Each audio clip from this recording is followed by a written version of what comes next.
Have you ever spent your whole life giving everything to your family, only to realize one day they see you as nothing more than a burden? What if the child you sacrificed everything for stood up in front of a crowd and quietly erased you from their life story?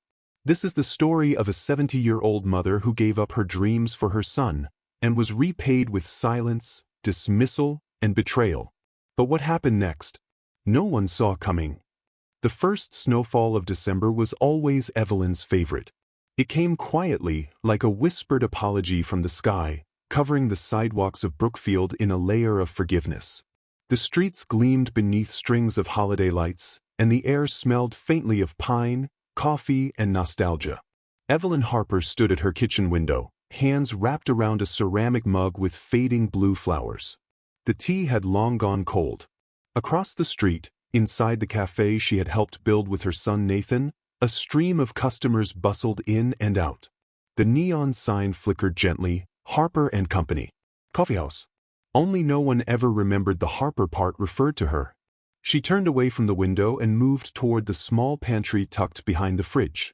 Her fingers trembled slightly, not from age, but from something older than time, something called resignation. She reached for a glass jar labeled brown sugar, in her own handwriting, faded now from years of use. It wasn't the sugar she wanted. Behind the jar, hidden beneath a folded dishcloth, was an old photo frame. The wood was chipped on one side from where it had once fallen off a nail during an earthquake tremor, well, Brookfield's idea of one. She pulled it out gently, as though it might shatter from memory alone. The photo inside was simple: a boy, no older than 8, standing barefoot on the front porch, his hands covered in flour. Beside him stood a younger Evelyn, hair pinned up with a pencil, apron dusted in cocoa powder, holding a tray of freshly baked cinnamon rolls. She remembered that day like it had just happened. It was the first Saturday after her husband, Gregory, had been laid to rest. The house had been full of people for days: casseroles, quiet condolences, and the kind of empty silences that pressed in too tightly. But by Saturday, everyone had gone. The refrigerator hummed too loudly, and Evelyn had not yet dared to step into Gregory's study. Nathan was only 8, but he felt the shift. He hadn't cried at the funeral, hadn't spoken much at all. He'd spent most of the time staring at the worn soles of his dress shoes. Evelyn didn't know how to reach him, not yet. That morning, as the cold slipped in under the back door, Evelyn had stood by the stove and stared at the half-open bag of flour. Her fingers moved on their own, measuring, scooping, stirring. She didn't remember deciding to bake. The grief just needed somewhere to go. Nathan wandered in, silent and sleepy-eyed, rubbing one foot on the back of his calf like he always did when he was unsure of himself. "Cinnamon rolls?" he asked, voice barely more than a croak. Evelyn didn't speak. She handed him the rolling pin. They spent the next hour in soft companionship. Flour floated in the air like dust motes in sunlight. Nathan giggled when he dropped an egg, and Evelyn laughed too, really laughed, for the first time in what felt like centuries. She showed him how to knead, how to fold in butter, how to roll the dough just tight enough. Then he asked her a question that cut through the moment like a knife through warm pastry. "Is Daddy still watching us?" She had paused, dough under her nails, and looked at her son. His eyes were so big, so full of questions he wasn't ready to ask out loud. "I think," she said gently, brushing flour from his cheek, "that Daddy would be proud of these cinnamon rolls." Nathan nodded as if that answer had been enough, and went back to rolling the dough. When they pulled the tray from the oven, the sweet scent filled the house. It was no longer the house of mourning. It was the house where cinnamon and grief met halfway. Back in her present-day kitchen, Evelyn exhaled softly and set the photo frame down on the table. That memory was 22 years old now. And yet it lived beneath her skin like a faded tattoo, never fully disappearing.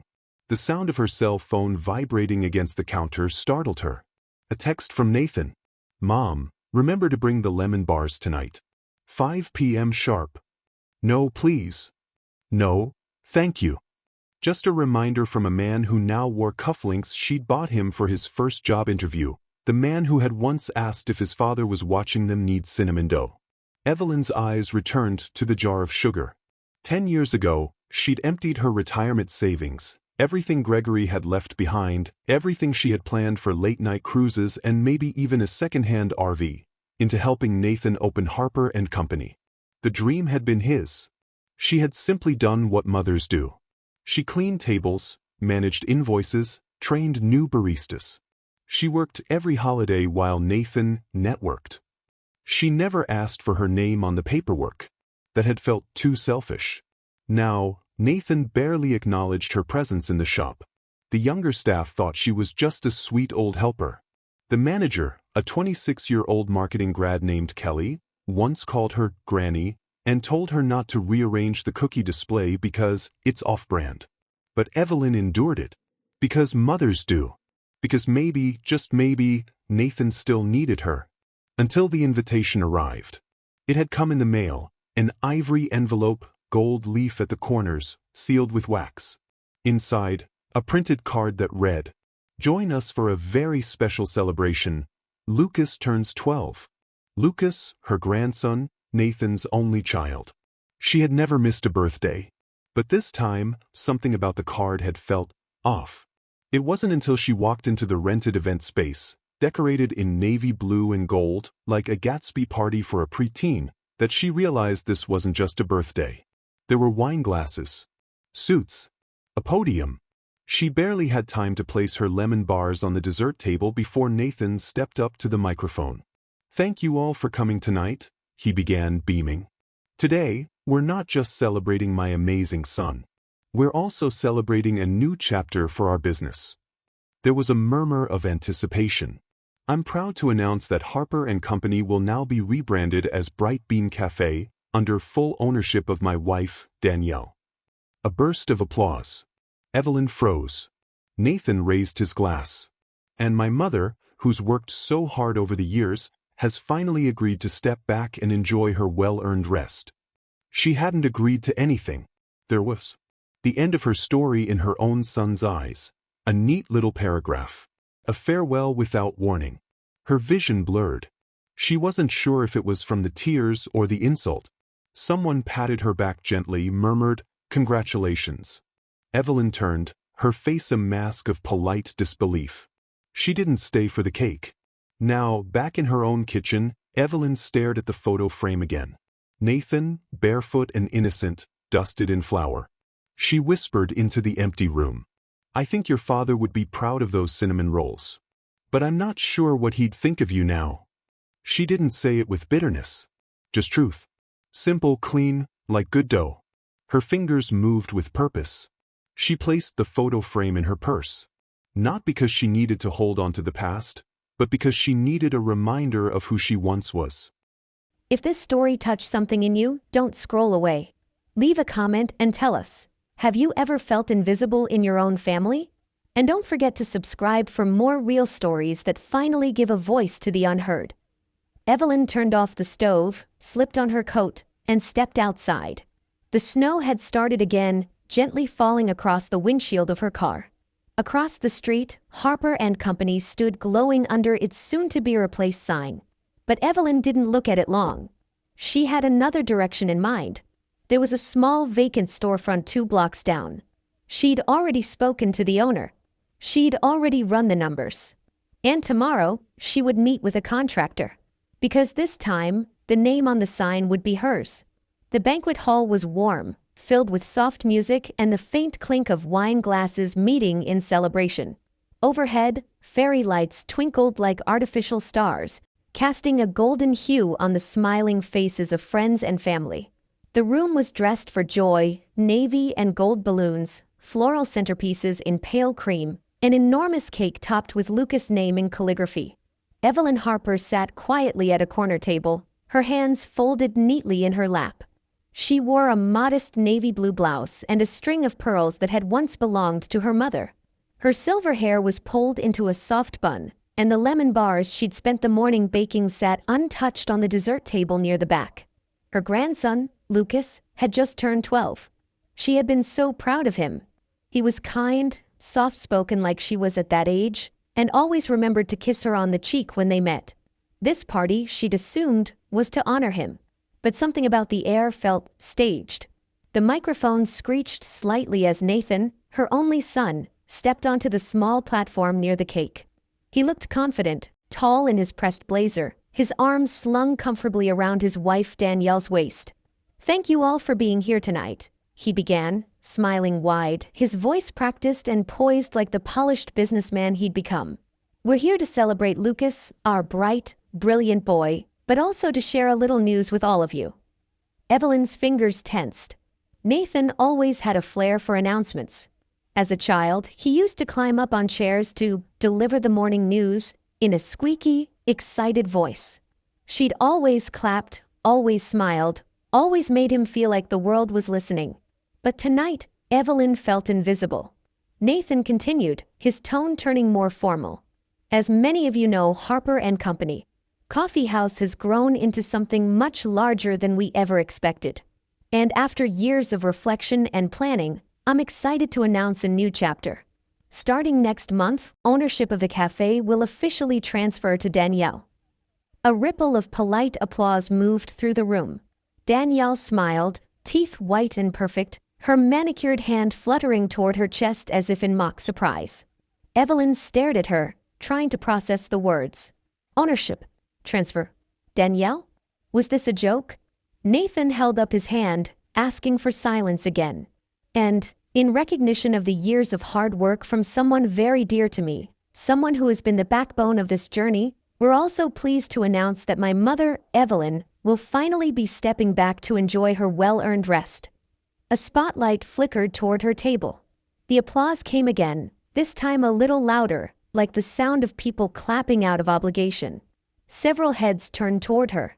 Some smiled. Others looked unsure. Evelyn felt the blood drain from her face.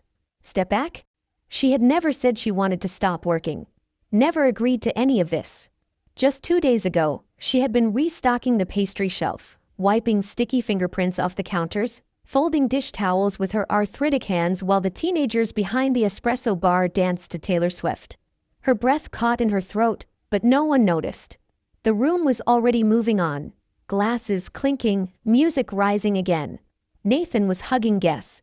Danielle was posing for photos next to the cake. No one had asked how she felt. She excused herself quietly. No fanfare. No protest. Just slipped her coat on from the rack near the door, still warm from the afternoon sun. No one tried to stop her. No one even noticed. Outside, the air was colder than she expected. The wind carried the distant sound of traffic, and a few fallen leaves danced at her feet as she walked slowly toward her car. Her heels clicked softly on the pavement, tiny reminders that she was still here. Still real. She sat behind the steering wheel for several minutes before starting the engine. Her hands trembled. Not from age. From something sharper. Betrayal. Memories rushed in like floodwater. Her pouring coffee at dawn while Nathan was still in bed. Her scrubbing floors while Danielle arranged flowers on tabletops. Her staying late to count cash registers, to manage inventory, to make lemon bars from scratch every Thursday because Nathan said they reminded him of his childhood. Her name wasn't even on the business license. She had signed the paperwork without reading it, trusting her son, thinking he knows what he's doing. She was proud of him, always had been. When Gregory died, she had clung to Nathan like a lifeboat, her purpose, her anchor. She had never imagined he would push her overboard. That night, Evelyn didn't sleep. She sat at the kitchen table in her small house, the one Nathan used to run through barefoot as a boy, staring at a blank notepad. Her reading glasses fogged slightly with each sigh. The silence in the house wasn't comforting anymore. It was accusing. Around 2 a.m., she rose to make tea, but her hands moved elsewhere. She unlocked the old filing cabinet in the hallway closet and pulled out the manila folder marked cafe. Inside were receipts, loan documents, and letters. Dozens of them. She flipped through each with surgical precision. That's when she found it. The original loan application, taken out in her name, with her signature, for $87,000. Her heart dropped. There were more. A $12,000 equipment upgrade. $19,000 for renovations. Even the lease was in her name for the first 5 years. She had signed everything. Nathan had promised to handle the details. He had used her name, her credit, her trust. like it was nothing. She stared at the stack of papers. All that time, she thought she was building something together with her son. In truth, she had been building it for him, and now he'd handed it to someone else and shown her the door. The betrayal wasn't loud. It came with a smile and applause and a microphone. It came wrapped in celebration and golden streamers. It was the quietest betrayal of all. By dawn, she had made her decision. Evelyn Harper wasn't going to vanish politely. She wouldn't make a scene. She wouldn't call or text or beg for understanding. But she would reclaim her voice. The next morning, she called Janice Miller, the owner of the small, vacant bakery space 2 blocks from the cafe. "I'm interested in renting your shopfront," she said calmly. Janice paused. "Mrs. Harper? Aren't you still working at Harper & Company?" Evelyn smiled, a quiet, determined smile that tasted like lemon and fire. "Not anymore." The front door clicked shut behind Evelyn Harper with a soft, final sound. She leaned back against it for a moment, letting the quiet of her house press gently around her. It wasn't silence, not exactly. The old house spoke to her in creaks and hums, the way the floorboards sighed beneath her weight, the way the fridge buzzed like an old radio trying to catch a signal. But inside her, something else stirred. Not grief, not sadness. Clarity.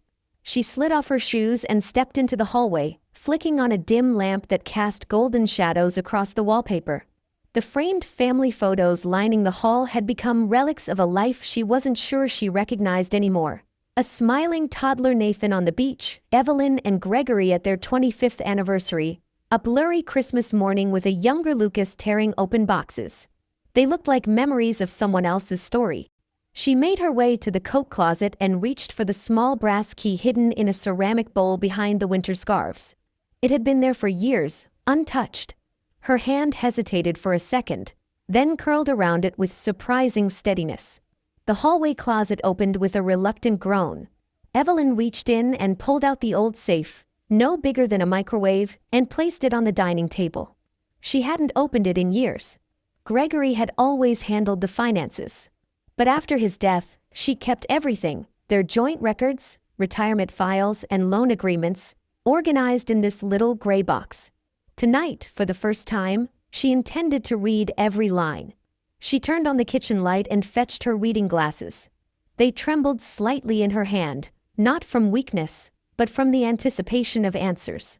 She unlocked the safe. Inside were neatly labeled folders, each organized by year. She pulled them out one by one, the scent of old paper rising into the room like a ghost. Medical receipts, car insurance, their will. Then, toward the back, a manila folder with a faded red tab. Cafe, loans and agreements. Her breath caught. She opened it slowly, flattening the pages against the table with careful, deliberate hands. There was loan agreement, $87,500, Evelyn Harper as primary guarantor. Signed, March 5, 2013. Purpose, capital to open Harper & Company. Covios, co-signed by Nathan Harper. Her vision blurred slightly. She blinked. Pressed on. There were more. $12,000, espresso equipment upgrade. $19,000, shopfront renovations. $8,400, barista training and consulting services. $32,000, emergency payroll during 2020 lockdown. Each one was in her name. Each one, signed with her pen, filed with her trust. The sums began to stack like bricks on her chest. $160,000. That's what she had contributed, not in sweat equity, not in unpaid labor, but in actual, legal debt. And not a single dollar had been paid back. No record of repayments. No letters of acknowledgement. No profit shares. Not even a thank you card. Just years of being introduced as our beloved helper, while teenagers called her Miss Evie and customers mistook her for a kind volunteer. She sat down slowly in her chair. Her hands rested flat on the table beside the papers. She stared at them, not with the sadness of a broken heart, but with the sharp, painful realization that she had allowed this to happen. And that was perhaps the hardest part. She'd believed it was love. That sacrifice was part of motherhood. That keeping quiet, making things easier, was noble. But now, as she stared at her own signature on every page, she realized no one else had been quiet. Only her. Nathan had asked. She had said yes. Over and over. Until tonight. Something shifted inside her, something old and deeply buried. Not rage, not even resentment, but a sudden, fierce clarity that had no place for shame. Evelyn stood, collected the loan documents, and walked to the small drawer beside the refrigerator. She retrieved a business card that had been collecting dust since Gregory's funeral. Martin Reyes, Estate Planning and Family Law. She stared at the number for a long moment. Then she picked up the phone. Martin Reyes speaking. "Martin," she said, her voice calm and even. "This is Evelyn Harper. I think it's time we talk about legal action." There was a pause on the other end. "I remember you, Evelyn," he said, voice warm but tinged with concern. "What's going on?" "I have a situation," she said plainly, "involving my son and several unpaid loans. I have the documentation. I need to know what my rights are." He was quiet for a moment, then said gently, "Are you sure you want to go down this road? Suing your son isn't just a legal decision. It's a personal one." Evelyn let out a slow, steady breath. "I've spent the last 10 years cleaning espresso machines, counting inventory, and baking lemon bars with arthritis in both hands. I never asked for my name on the deed. I never even asked for a dime back. But tonight," she paused, swallowing a lump in her throat, "he stood in front of our entire family and told the world I was done. That I was stepping down." She laughed softly, a sound not bitter, just tired. "I wasn't done, Martin. I was erased." Another pause. Then, quietly, he said, "Come into my office tomorrow. Bring the paperwork. We'll figure out your next steps." After she hung up, Evelyn didn't cry. Instead, she poured herself a cup of tea, chamomile, no sugar, and carried it out to the back porch. The wind was soft against her skin, and the stars were out, scattered like shattered glass across the velvet sky. She looked up at them, not for guidance, not for comfort, but as a woman who had finally remembered she had a name, a voice, a spine. She whispered into the night, not to Gregory, not to the stars, but to herself. No more silence. The old storefront still had the outline of the previous tenant's sign faintly visible in sun-bleached adhesive, "Sunny Nails." Evelyn Harper stood on the cracked pavement, looking up at the dusty glass windows and chipped green door, key trembling slightly in her hand. It wasn't much. The paint peeled. The front step wobbled. The inside smelled like acetone and despair. But to Evelyn it was possibility. Across the street, Harper and Company glowed in all its polished perfection. New signage, new menu boards, matching aprons, and a new owner smiling behind the counter, Danielle. She looked right at home. Not once did she glance through the window to where Evelyn stood. And that was fine, because Evelyn wasn't here to look back. Inside the shop, the air was stale with disuse. The ceiling tiles were discolored in places, and the linoleum floor had begun to curl at the edges. But the bones were good. There was something about the little nook near the window that whispered reading corner. And the back counter, though small, was sturdy. She could already picture the tea kettles lined up like soldiers, each one humming its own quiet note. For the first time in a long time, Evelyn smiled, not politely, not for anyone else's comfort, but from somewhere deep in her chest. She set her purse on the counter and began to plan. It took her 6 weeks, her entire savings, and every ounce of energy she had. She painted the walls a soft honey yellow, warm and gentle. She brought in worn wooden chairs from her attic, leftovers from her teaching days, and covered the seat cushions in mismatched floral patterns. A bookshelf from her garage, once home to Gregory's gardening manuals, was now stocked with used novels, crossword books, and poetry. The menu was simple: 5 types of tea, 2 kinds of scones, and her famous lemon bars. She called it Harper's Corner. The name came to her one night while brushing her teeth. Not Harper and Company, no ampersands, no corporate polish. Just a corner. Something quiet, personal. Something that felt like hers. Over the doorway, she hand-painted the sign herself. The brush trembled with arthritis, but the letters came out strong. On the day of the grand opening, Evelyn stood behind the counter in a soft blue apron, watching the clock tick toward 9 a.m.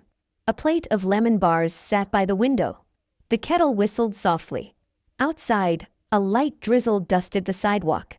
She wasn't expecting a line. In truth, she wasn't expecting much of anything. At 9:07, the bell above the door jingled. It was a woman from the neighborhood, Linda, a retired nurse who walked by every morning. She poked her head in with mild curiosity. "I heard you were opening something here," she said. "Tea, is it?" Evelyn nodded. "Yes, ma'am. Would you like to try some?" Linda shrugged. "Why not? Smells like cinnamon in here." By 10 a.m., 2 more people wandered in. Then one man who had mistaken it for a dry cleaner but stayed for a cup of Earl Grey. That was it. 3 customers. 1 mistaken. But Evelyn didn't mind. She wiped the tables with quiet pride, rearranged the scone tray, and refilled the sugar bowls. She had no marketing plan, no staff, no business partner, just her name on the window and a story she hadn't told anyone yet. It started 3 days later. Sophie had come by after school, snapping photos of the shop for a school project. She took pictures of Evelyn pouring tea, of the lemon bars in sunlight, of the handwritten menu on a chalkboard near the counter. She posted them online with the caption, "My grandma was pushed out of her own son's cafe, so she opened a tea shop right across the street. Her scones are better anyway." The post went viral. Overnight, the internet turned Evelyn Harper into an unexpected heroine. "The Lemon Bar Rebellion," someone called it. "The Petty Queen of Brookfield," wrote another. Hashtag Harper vs. Harper started trending locally. But it wasn't about spite. Not really. People showed up because they saw something familiar in Evelyn. The mother who gave everything and was left behind. The quiet worker who had finally said, "Enough." The next morning, Harper's Corner had a line out the door. Evelyn watched them come. Young women with laptops, retired couples holding hands, teenagers ordering peppermint tea because it felt wholesome. They didn't just want tea. They wanted presents. They wanted to sit somewhere warm and simple, and to feel like someone saw them. One woman brought her mother. Another left a note on the napkin, "You're the reason I spoke up at work today." Evelyn read it 3 times, then folded it neatly and tucked it into her apron pocket. Nathan didn't come. Not at first. But Evelyn noticed the flicker of curtain movement from the cafe across the street. She saw Danielle pause longer at the register, casting glances out the window. One afternoon, a delivery driver brought the wrong box. "Says Harper on it," he said. "I just assumed." "It's for the other Harper," Evelyn said gently. "Across the street." The man blinked. "Well, you're the only Harper I've heard about lately." One evening, just before closing, Evelyn stood at the register tallying the day's sales. Modest, but more than enough to keep the lights on. Sophie walked in, cheeks flushed from the cold.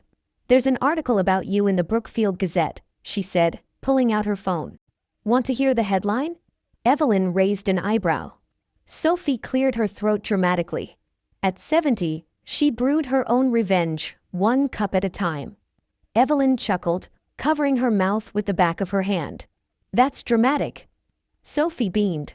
"You deserve it." Evelyn looked around the small shop, the golden light, the quiet hum of jazz on the radio, the photo of Gregory she'd placed on the shelf near the register. She let out a long, steady breath. "I don't want revenge," she said softly. "I just wanted a corner of the world that still had my name on it." Sophie looked at her with something between admiration and awe. "Well," she said, "you've got it now." And she did. Harper's Corner wasn't just a tea shop. It was a declaration. It was a second beginning wrapped in the scent of chamomile and cinnamon. It was the gentle, grounded resistance of a woman who had finally remembered that she mattered. You think Evelyn's story ends with tea and lemon bars? What happens when her quiet rebellion becomes the talk of the whole town? And the son who cast her aside begins to lose everything? Stick around. The next chapter might just change how you see family, loyalty, and power. The first time Evelyn Harper stepped into the dusty little storefront across from her son's cafe, she didn't see what it was. She saw what it could be. The space was small, just over 400 square feet, with yellowed wallpaper curling at the corners and a cracked window pane near the back exit. The air still smelled faintly of nail polish remover from the previous tenant.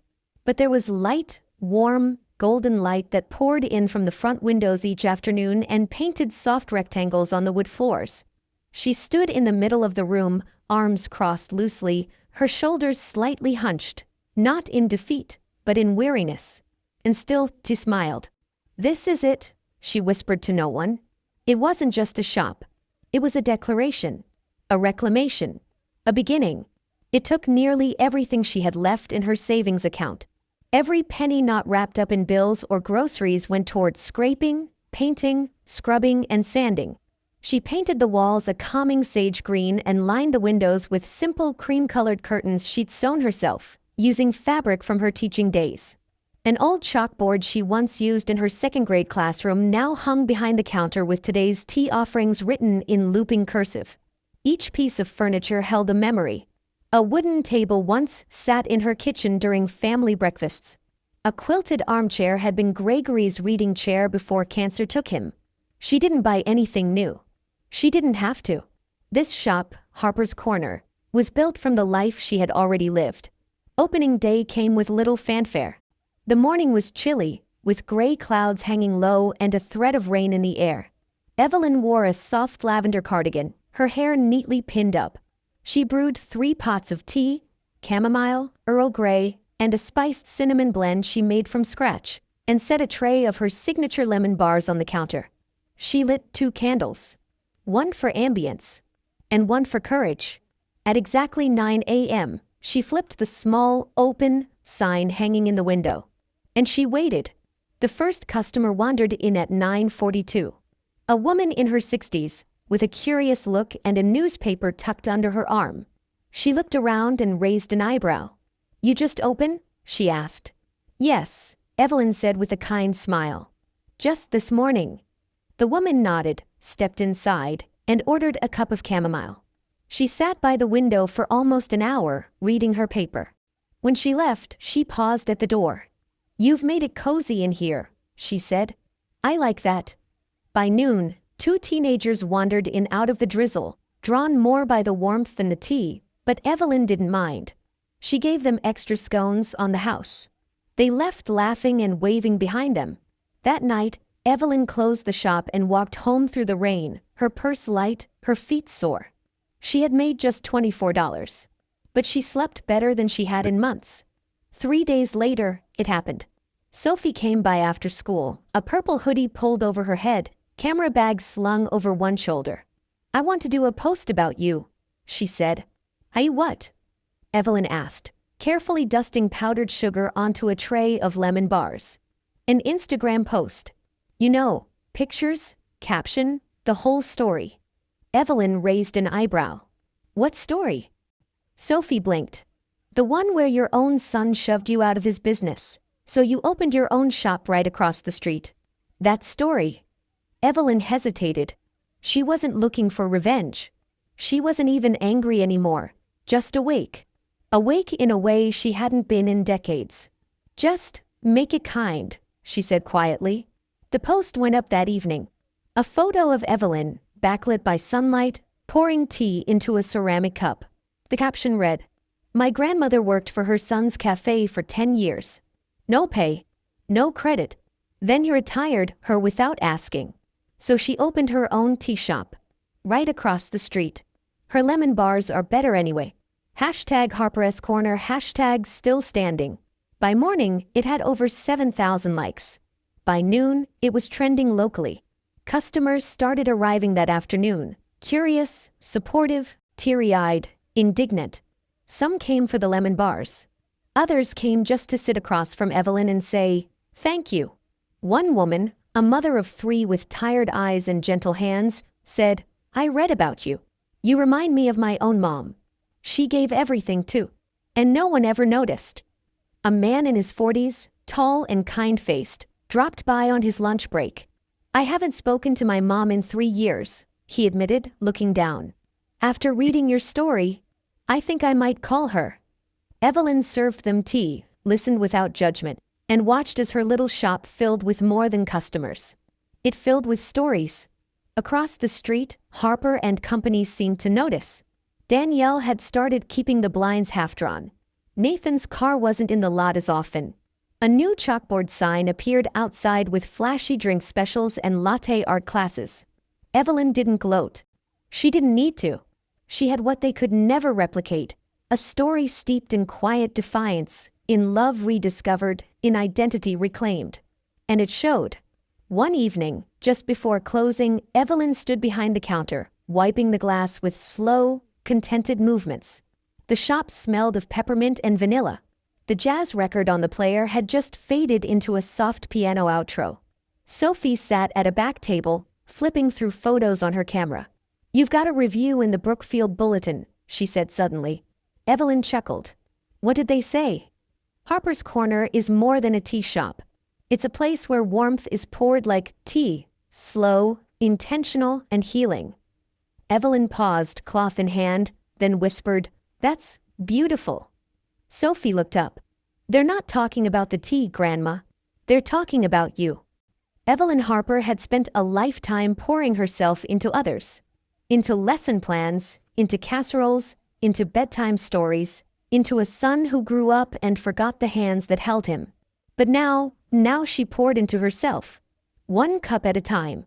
And as customers came, sat, smiled, and stayed, she realized she was no longer trying to prove she mattered.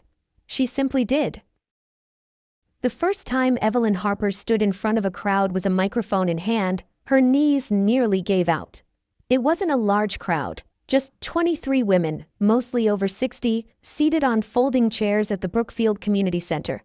Someone had placed a vase of supermarket flowers on the folding table beside her. The coffee in the back smelled burnt. The fluorescent lights above flickered with that familiar hum of old buildings. But to Evelyn, it felt like standing under a spotlight. She looked out across the sea of kind, lined faces. Some familiar, most strangers, all of them watching her, waiting for her to speak. She cleared her throat, her hand gripping the microphone too tightly. "My name is Evelyn Harper," she began, voice shaky at first, then slowly stronger. "I'm 70 years old.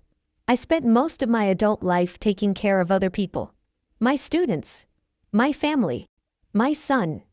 She paused, let the silence sit. "And I never asked myself, not once, if anyone was taking care of me." The presentation was titled, "Financial Boundaries After 60, What They Never Taught Us." But what it really was truth-telling. Evelyn stood for nearly an hour, speaking plainly, no dramatics, no sob stories, about what it meant to loan money you never got back, to co-sign things you didn't fully understand, to give away your retirement years like party favors, and to be told, at the end of it all, that your presence was no longer good for the brand. The room was silent. Then a woman named Margaret stood up, her voice trembling. "I gave my son power of attorney when I broke my hip last year. He moved into my house. Now he won't leave. And he's charging me rent." Another woman raised her hand. "My daughter took my savings to start a business. That was 4 years ago. I haven't seen a cent." The pain in the room was thick, but not hopeless. Evelyn looked at them, not as a victim, but as one of them. She said, "The moment I filed that lawsuit, the world called me bitter, difficult, even delusional. But for the first time, I wasn't silent." A murmur of applause, then louder, and a tearful chorus of nods. That night, the community center posted a photo of Evelyn's seminar on Facebook. Caption, "Tonight, a grandmother taught us what strength really looks like." It spread.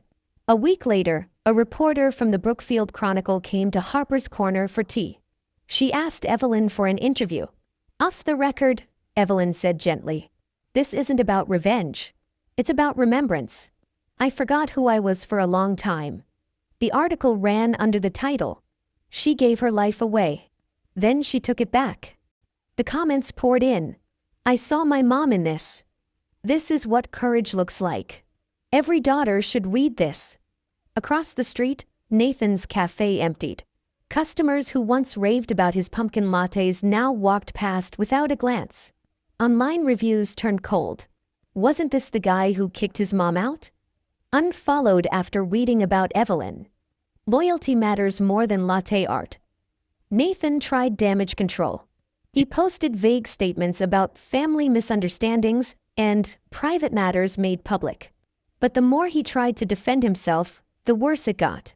When a local podcast invited him to share his side, he called the situation deeply regrettable and accused the media of painting him unfairly.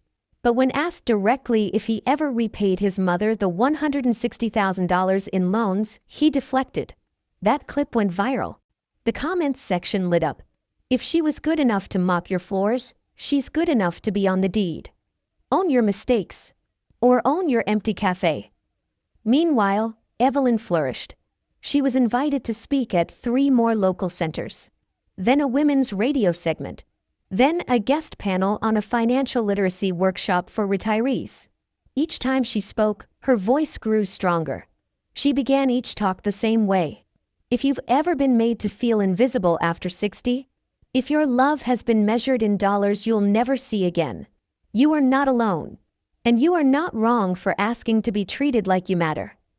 The lawsuit proceeded slowly, but steadily. Her lawyer, Martin Reyes, built a strong case. Every loan document, every transaction, every signature. Evelyn had kept it all, organized, detailed, indisputable. When they finally stood in court, Nathan didn't meet her eyes. She didn't look at him either. She looked at the judge, at the truth, at her own hands, folded calmly in her lap. And when the ruling was delivered, it came with quiet finality. Evelyn Harper was to be recognized as co-owner of Harper & Company. She was entitled to 50% of profits dating back 10 years. The courtroom was silent. Nathan looked stunned. His lawyer leaned in, whispering. Danielle placed a shaking hand on his arm. But Evelyn? She only nodded. There was no victory lap. Only dignity reclaimed. Afterward, in the parking lot, Martin smiled at her. You did something rare, he said. You proved something most people never even try to fight for. What's that? She asked. He looked at her with quiet respect. That love and fairness don't have to cancel each other out. That evening, Evelyn sat by the window at Harper's Corner, a cup of chamomile in hand. Sophie sat across from her, phone buzzing with notifications. They're asking if you do a TEDx talk, she said. Evelyn chuckled. Oh, honey, I don't even know what that is. It means people want to hear from you. Evelyn looked out the window, across to the cafe where, for years, she had stood in the shadows, cleaning tables, refilling sugar jars, smiling silently. Now the lights were dimmer, the foot traffic thinner. But inside Harper's Corner, it was warm, alive. She leaned back and sipped her tea. I spent years asking to be seen, she whispered. Turns out I just had to stop whispering. 1 year had passed since Evelyn Harper turned the key to her little shop for the first time. And in that time, Harper's Corner had grown into more than just a tea room. It had become a refuge. A warm, steady presence in the heart of Brookfield. The smell of cinnamon scones and honeyed chamomile lingered like memory itself. The walls were now covered in framed photos, not of celebrities, but of regulars, mothers and daughters, old friends reunited over tea, a retired librarian who hosted poetry nights once a month. On Saturdays, Evelyn taught basic baking lessons at the back table, flour dusting the air like snow as laughter filled the room. A tip jar labeled the Lemon Bar Fund always overflowed. People didn't just come for the tea anymore. They came to feel seen, to remember they still had stories worth telling, to remind themselves that reinvention had no expiration date. That spring, Evelyn was named Community Inspiration of the Year by the Brookfield Council on Aging. Her photo, flower-streaked apron, crooked smile, graced the front page of the local paper. Headline: The woman who took her life back and shared the recipe. Sophie had framed the article and placed it on the shop's front wall, just above the sugar station. Every now and then, Evelyn would glance at it. Not out of pride, but quiet gratitude. Gratitude that she had not given up on herself. One late April afternoon, with golden sunlight filtering through the windows and the soft hum of Nat King Cole on the record player, The bell above the door jingled. Evelyn looked up from the counter. It was Lucas. 17 now. Taller. Thinner. His hair a little longer. The baby roundness of his face had sharpened into young adulthood. He stood in the doorway, unsure, his hands deep in the pockets of his hoodie. "Hey," he said, his voice lower than she remembered. Evelyn set down the dish towel in her hand and offered a gentle smile. "Hey yourself." He stepped inside slowly, eyes scanning the room. They landed on the framed article, on the tea shelves, on the baking tools neatly arranged like instruments in an orchestra. "I've been meaning to come by," he said. "I didn't know if I should." Evelyn nodded softly. "But you did. That's what matters." He exhaled. "I remember the day of that party. When Dad told you to stop coming to the cafe. I was just a kid, but I remember." His voice trembled slightly. "I didn't say anything. I wanted to, but I didn't know how." Evelyn stepped around the counter and gently placed a hand on his shoulder. His breath caught, but he didn't flinch. "You were just a boy," she said. "It wasn't your job to fix grown-up mistakes." He looked at her, eyes suddenly glossy. "I don't want to be like that," he whispered. "I don't want to take people for granted. I want to earn things. Like you." Evelyn's heart thudded. She had waited a long time to hear something like this, not for validation but for hope. A new beginning. A different legacy. Lucas looked down, fumbling with the strap of his backpack. "I want to learn. How to bake. How to work. I don't care if I start with dishes. I just want to be part of something real." Evelyn smiled then, deep and whole.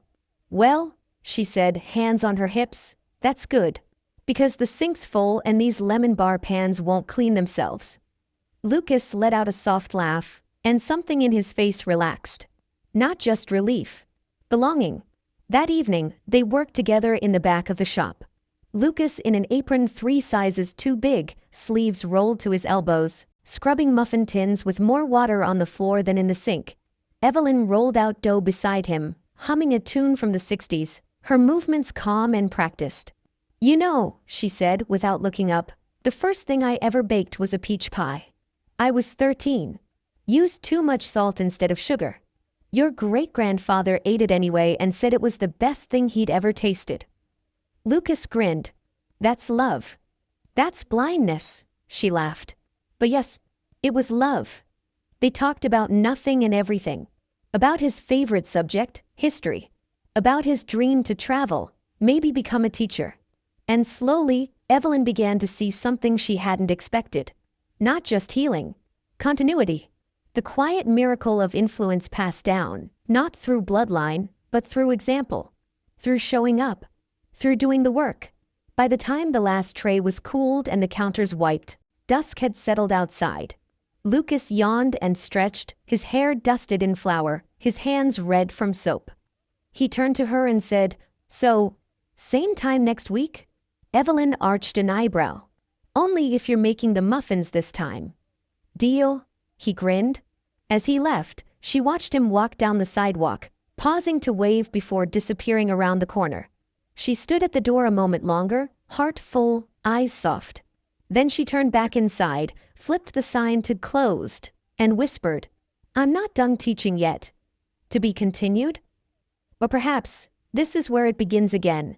Not in courtrooms or headlines, but in flour-dusted aprons and quiet lessons between generations. Evelyn Harper was no longer the woman left behind. She was the woman they came back to. And maybe, just maybe, that was the most powerful thing of all. There is a moment in every woman's life, sometimes when she's 20, sometimes not until 70, when she stops asking the world for permission to take up space. For Evelyn Harper, that moment came on a Tuesday morning, just before sunrise. She sat at the kitchen table of her modest Brookfield home, wearing her usual gray cardigan and soft slippers. A mug of half-drunk chamomile tea rested beside her, still warm. Outside, the wind moved gently through the maple trees, their leaves whispering secrets in the dark. In her hand was a letter, one she had just finished writing. Not to Nathan, not to Sophie, but to herself. "Dear Evelyn," it began, "I'm proud of you. Not because you fought, but because you remembered you were worth fighting for. Tears filled her eyes. They weren't bitter. They weren't angry. They were quiet tears, the kind that rise not from sadness, but from recognition. For years, Evelyn had believed that love meant patience.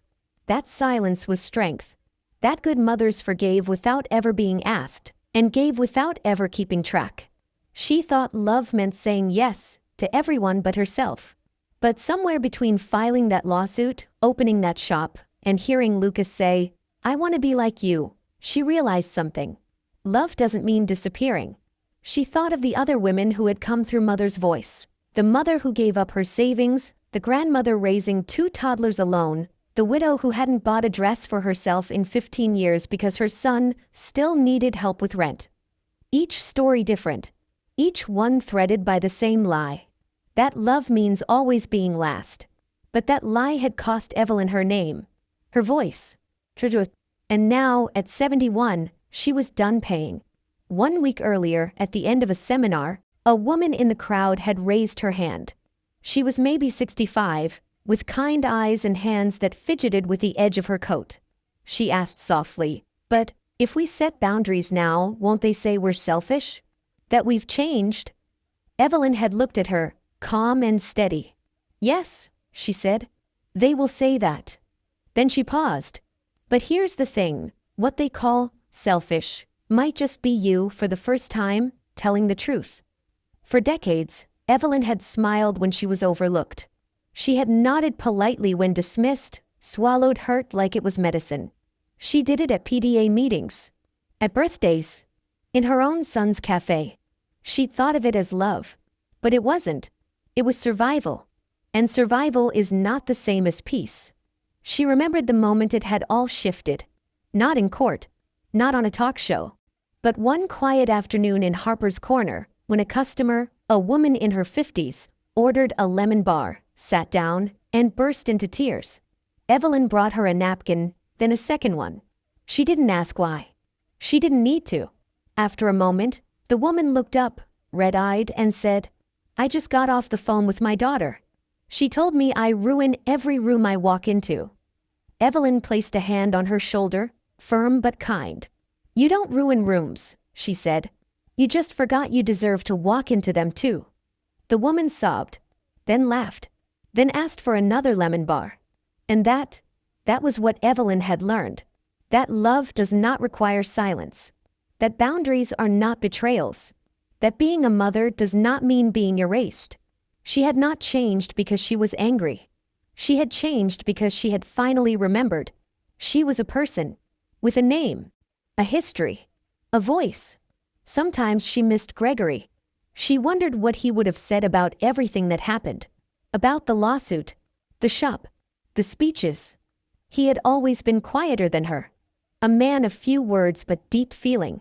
One night years ago, when Evelyn had stayed up grading papers at the kitchen table, he brought her a cup of tea and kissed the top of her head. "You always pour so much into other people," he whispered. "Just don't forget to save a little for yourself."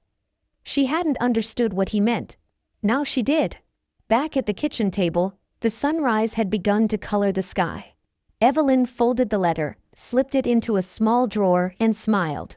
Not the kind of smile you give to others. The kind you give to yourself. When you realize you no longer need anyone's permission to feel whole. Final reflection. Love without boundaries is not love. Forgiveness without accountability is not peace. And silence, though noble, is not always kind. Evelyn Harper didn't change because she was broken. She changed because she finally saw that her love was worth just as much as anyone else's. That her name deserves to be in her story. Not scribbled in the margins. Not signed on someone else's dream. But written, boldly, fully, and finally, at the top of the page. The lights were soft on the set of The Morning Seat, one of the most watched daytime talk shows in the country. Stagehands moved quickly, adjusting cameras, powdering foreheads, and double-checking cue cards. Evelyn Harper, now 71, sat on a white velvet chair across from the host, a polished woman in her 50s named Valerie Wynn. Evelyn wore a powder blue blazer, her silver hair curled neatly, and a delicate gold locket resting on her collarbone. Inside it was a photo of her younger self, the Evelyn who used to stay late mopping cafe floors, who swallowed words until they ached behind her ribs. Not anymore. Valerie smiled, leaned in, and said, "You've become something of a national symbol, Evelyn. Your tea shop, your lawsuit, your message, it's resonated deeply. How does it feel?" Evelyn's hands, folded in her lap, didn't tremble. She met the host's eyes and said softly, "I used to teach second grade. I taught hundreds of children how to write their names." The pause. The audience leaned in. "But somewhere along the way, I forgot how to write my own name on the story of my life." Guess. Silence. Then quiet applause. Not the performative kind. The earned kind. Back home in Brookfield, the Harper's Corner flagship was as lively as ever. Flower in the air, jazz on the radio, and a waiting list for Saturday's scone workshop. But just 3 blocks away, a new sign had gone up. Harper's Corner, West Side. Managed by Lucas Harper. The interior was youthful and fresh, but the soul was unmistakably Evelyn's. Warm yellow tones, handwritten notes on the wall, an old chalkboard declaring the kindness of the day. Lucas ran the place with humble discipline, reminding every new hire, this isn't just a business. It's a second chance, for everyone who walks in. But Evelyn's greatest creation wasn't made of scones or tea leaves. It was a space called Mother's Voice. Located in a modest building once home to an insurance office, it had clean, calming walls and soft lamps instead of harsh fluorescence. A long wooden table sat at the center, surrounded by chairs filled with women from all walks of life. There were lawyers, therapists, volunteers, and there were mothers, dozens of them, some with tear-streaked cheeks, others with tight, silent mouths. All of them had one thing in common: they had given too much and been forgotten in the process. Mother's Voice offered legal counseling for women being financially exploited by their families. It provided mental health support for grandmothers raising grandchildren alone. It taught financial literacy workshops called Not Just a Signature, classes where women learned how to read contracts, bank statements, and understand their rights. And every month, Evelyn led a circle called The Name on the Paper. In it, she would ask each woman to write their name on a blank sheet. Not for a check. Not for a loan. Not for a deed they wouldn't own. But for themselves. One woman, Patricia, had co-signed a second mortgage she didn't understand. Another, Mina, had spent 18 years cooking for her daughter's daycare but had never been paid once. A third, Gloria, simply whispered, "I forgot what it felt like to be called by my first name and not just Grandma." Evelyn didn't try to rescue them. She taught them how to rescue themselves. When Time Midwest named her Woman of the Year, Evelyn was caught completely off guard. The article came with a plaque and a gala. But what meant the most was the dedication line printed beneath her name. At 70, Evelyn Harper began living not just as a mother, but as a woman no longer silent. The night of the ceremony, Sophie had helped Evelyn pick out a dress, midnight blue, satin sleeves. She did her grandmother's makeup gently, as if painting a portrait she wanted the world to finally see. Lucas arrived with a single yellow rose, the same color as Evelyn's shop walls. When the announcer read her name, the room erupted. But Evelyn didn't cry. She walked up to the podium with steady steps, holding her speech in her hand but choosing not to read it. Instead, she looked out at the crowd, smiled, and said, "Some people say I found my voice at 70. That's not true. It was always there. I just finally decided it was worth hearing." On her way back home that night, Evelyn didn't return to an empty house.